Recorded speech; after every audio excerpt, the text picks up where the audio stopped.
I was stirring sugar into my coffee when my phone buzzed. A name flashed on the screen: Mrs. Langford, our old neighbor. I hadn't heard from her in years, not since the days when my parents still pretended we were a family. Just seeing her name cracked open memories I thought I'd buried deep. The message wasn't long. No greeting, no explanation, just one trembling line.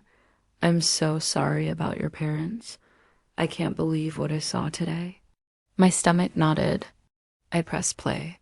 The screen filled with the familiar stained glass of St. Albans Church, the same place my parents had dragged me to every Christmas Eve when I was a child. The camera tilted toward the podium. And there they were, my parents, my mother in black lace and pearls, her handkerchief catching fake tears.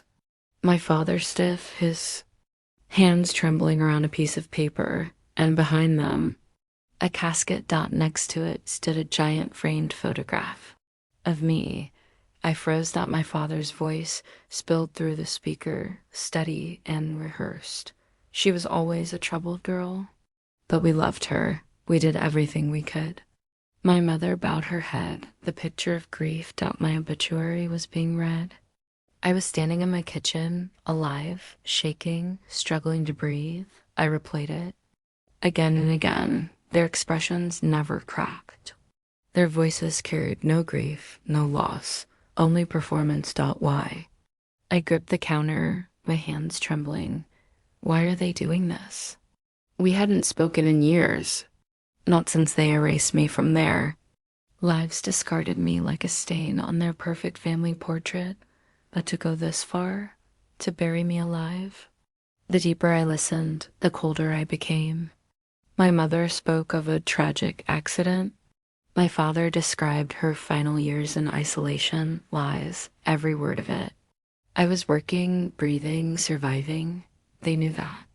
They chose to fabricate my death. The video panned across the pews.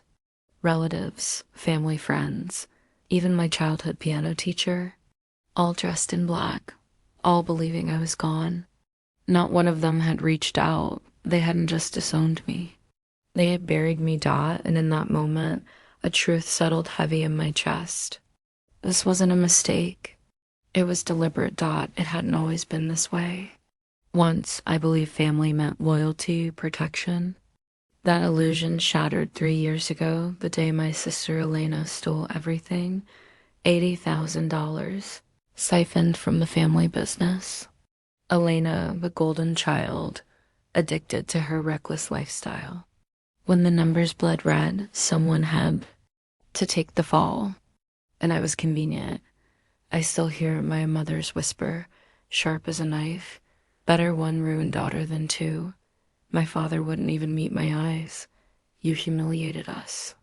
You're no longer our daughter." The next morning, I was gone. No money, no explanation. Just silence. Every call blocked, every letter ignored. Friends cut ties.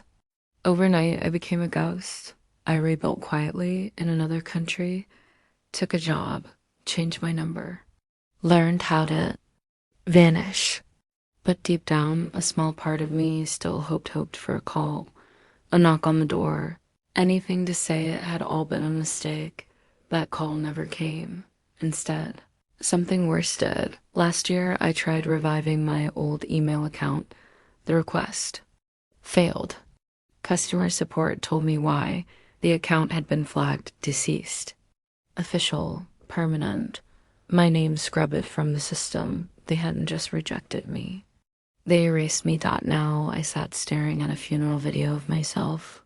My face framed with flowers, their lies echoing through the speakers. I couldn't breathe. I needed answers. I called my Aunt Rachel. She used to sneak me candy under the table at family dinners. She answered on the second ring. "Aunt Rachel, it's me. It's Maya." Silence. Then a click. Number blocked. Cousins ignored me. One sent a sarcastic emoji. Another accused me of playing a sick joke. No one believed I was me. Except one. Sam, my youngest cousin. The only one who'd ever truly looked up to me. His message blinked onto the screen. Maya, are you really alive? Yes, please. Tell me what they said. A long pause. Then they told everyone you died in a car crash. Overseas. 3 years ago. Cremation. Closed casket. The room spun. There had never been a crash. I'd never even owned a car. I grabbed every document. I had passport stamps, rental receipts, immigration papers, proof I was alive. And then I checked the public records. My name, my birth date, my death certificate, my adequa, date of death, July 16th, cause, road accident, status, deceased, stamped, official, final. They hadn't just erased me on paper. They forged my death. They buried me in ink and signatures, making me legally vanish. I sat frozen at my desk, staring at the certificate like it was a weapon pressed against my throat. This wasn't grief. This wasn't denial. This was a cover-up. But what could possibly be so valuable, so dangerous, that my own family would rather declare me dead than face the truth? I should have stopped digging. But once you discover your family has buried you alive, you don't stop you. Dig until you hit the bone. The first crack appeared on Elena's Instagram. She'd gone public again, flaunting her life like it was a crown she'd stolen.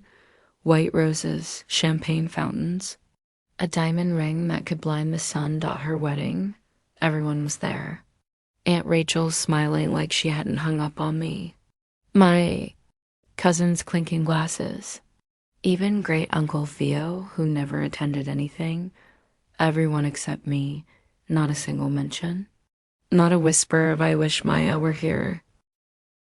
I was gone. Not forgotten. Erased. But then one picture stopped me cold. A speech in progress. Her husband standing proud, and next to him, my father, wine glass raised, smile broad. Caption beneath, to the one daughter who always made. Just proud. There it was, the switch. Not just erased, replaced. I dug deeper. A few clicks through the business registry, and my blood iced over. The trust fund my grandparents had left for me, the one meant for college, for building a future, was gone. Transferred to Elena 6 months after my death. She hadn't mourned me. She had cashed me in. Something in me hardened. Enough was enough. If they wanted me dead, then I would show them how alive I truly was. The next morning, I walked into a law office with a folder thick as a brick, passport stamps, employment contracts, tax filings, rental agreements, flight records. Proof, irrefutable. The young attorney blinked at me, stunned. You're challenging your own death. I slid the forged certificate across the table. I'm not dead, but I plan to haunt them. He swallowed, nodded.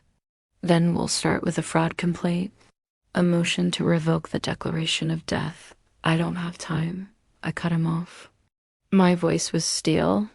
Apparently, I have a memorial this Sunday. His head snapped up. I didn't flinch. The message had come earlier that day. An unknown number. Just one line. They're holding a memorial for you. St. Albans, Sunday. No name, no explanation. But I knew the church. And I knew the stage was real. That night, I stood at my window overlooking the city. The skyline glittered like sparks. Waiting for a match. They dressed me in lies, buried me in silence, and thought I'd never rise. But now I had an audience. Let them grieve. Let them perform. And when the curtain lifted, I would be the finale. The funeral list. Albans overflowed with mourners. Cars stretched down the street. Black coats and bowed heads shuffled through the heavy oak doors. From across the road. I watched black coat, dark glasses, invisible. Inside, the play had begun. Organ music swelled. Candles flickered beneath the same portrait from my obituary. My father at the pulpit, solemn and rehearsed. She was troubled, but we loved her. Though we couldn't reach her, we never stopped praying she'd come back. My mother dabbed her eyes with lace-trimmed tissues, sobbing perfectly on cue. Elena clutched her pearls like they were all that kept her heart together.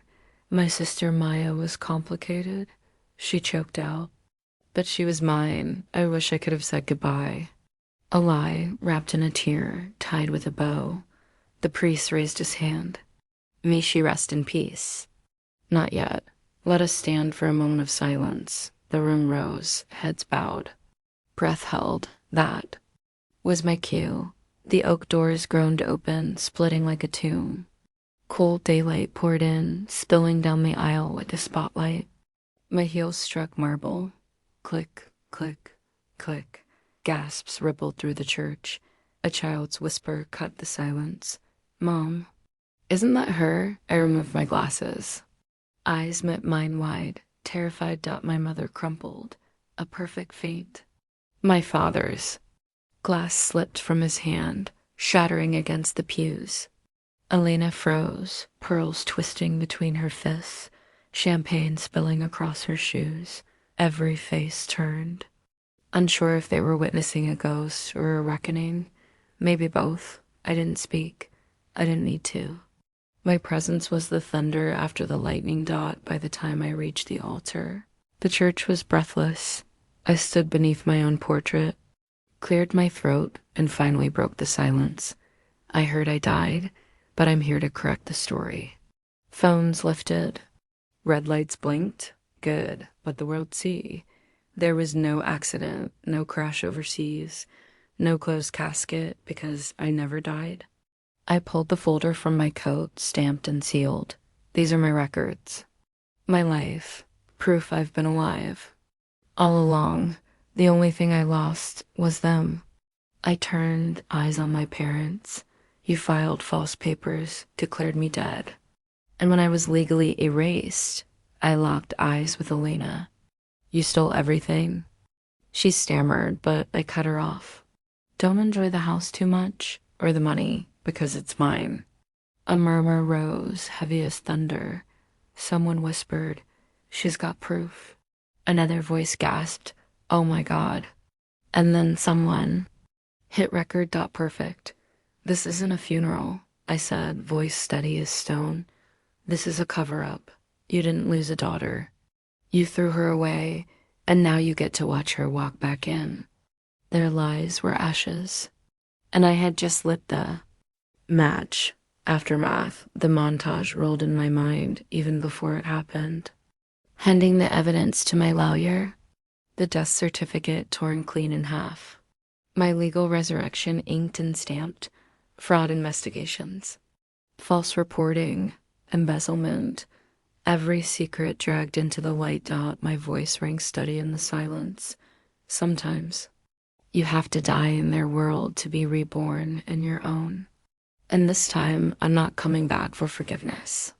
I'm coming back for freedom. The bells of St. Albans tolled a funeral bell, but this time not for me.